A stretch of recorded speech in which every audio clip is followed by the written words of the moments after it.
வணக்கம் நேயர்களே. நேயர்கள் அனைவரும் நீடூழி வாழ்க நிம்மதியுடன். இப்போ ஒரு சின்ன கதையை பற்றி பார்க்கலாமா? அதாவது யாருக்கிட்ட என்ன சொல்லணும்னு தெரிஞ்சு சொல்லணும், அதை பற்றின கதை இது. ஒரு நாள் ஒரு சேவை அமைப்பை சேர்ந்த ஒருத்தர் ஒரு மனநலம் குன்றிய ஒரு விடுதிக்கு போனார். அப்போ என்ன நினச்சாருன்னா, இவங்களையெல்லாம் ஒரு சேஞ்சுக்காக ஃப்ளைட்டில் கூட்டிகிட்டு போய் கொஞ்சம் அப்படியே ஃப்ளைட் ஜேர்னி எப்படி இருக்குதுன்னு காட்டணும் அப்படின்னு நினச்சி ஒரு நாள் ஃபிக்ஸ் பண்ணி அங்கே மனநலம் பாதிக்கப்பட்டவங்களெல்லாம் ஒரு ஃப்ளைட்டில் ஏற்றி இவர் கூட்டிகிட்டு போனார். அப்போ இவரும் விமானம் ஓட்ட தெரிஞ்சவர், அதனால் இது மாதிரி கூட்டிகிட்டு போனார். அப்போ நடு வானத்தில் விமானம் பறந்துக்கிட்டு இருக்கப்ப அந்த ஒரு மனநோயாளி இவர்கிட்ட, நீங்கள் எந்திரிங்க, நான் ஃப்ளைட்டை ஓட்டுறேன் அப்படின்னாரு. உடனே இவர் என்ன சொல்கிறதுன்னு தெரியல.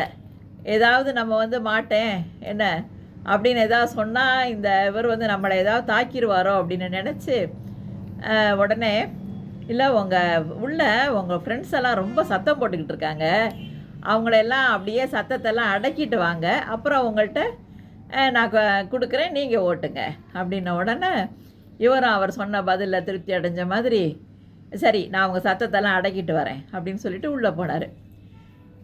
கொஞ்சம் நேரம் ஒரே ஆரவாரமாக இருந்தது உள்ளே. இவர் பாட்டுக்கு ஃப்ளைட்டை ஓட்டிக்கிட்டு இருந்தார்.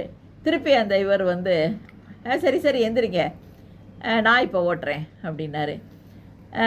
என்ன நான் சொன்னேனே சத்தத்தை அடக்கிட்டிங்களா? ஆமாம், பாருங்கள் சத்தமே இல்லை, எந்த சத்தமும் கேட்கல பாருங்க அப்படின்னாரு. எப்படி அடக்குனீங்க அப்படின்னு இவர் கேட்டார். உடனே எல்லாருக்கிட்ட சத்தம் போடாதீங்கன்னு சொல்லி பார்த்தேன், கேட்கல. ஊர் வந்துருச்சு, இறங்குங்கண்ணே, எல்லோரும் தபன்னு இறங்கிட்டாங்க, இப்போ பாருங்கள் எந்த சத்தமும் இல்லை அப்படின்னாரு. இவருக்கு அப்படியே ஒரே அதிர்ச்சியாக போச்சு. அதனால் யாருக்கிட்ட என்ன சொல்லணும் அப்படிங்கிறத நம்ம தெரிஞ்சு பேசணும் அப்படிங்கிறதுக்கான கதை இது. இது கேட்குறதுக்கு ஒரு இதாக இருக்கலாம், தமாஷா. பட் ஆனால் இதில் அடங்கின விஷயம் என்னென்னா, நம்ம பார்த்து பேசணும். ஒருத்தவங்கள்ட்ட ஒரு விஷயத்த சொல்லணுன்னா நம்ம யார்கிட்ட இவங்கள்ட்ட இந்த விஷயத்த சொல்லலாமா அப்படின்னு தெரிஞ்சு நம்ம சொல்லணுங்கிறதுக்கான கதை. இது மாதிரி அப்பப்போ சின்ன சின்ன கதைகள் பார்க்கலாம் நம்ம யூடியூப் சேனலில். உங்களுக்கு தெரிஞ்ச ஃப்ரெண்ட்ஸுக்கு, ரிலேட்டிவ்ஸ்க்கு ஷேர் பண்ணி விடுங்க நம்ம சேனலை. ஆல் தி பெஸ்ட், வாழ்த்துக்கள்.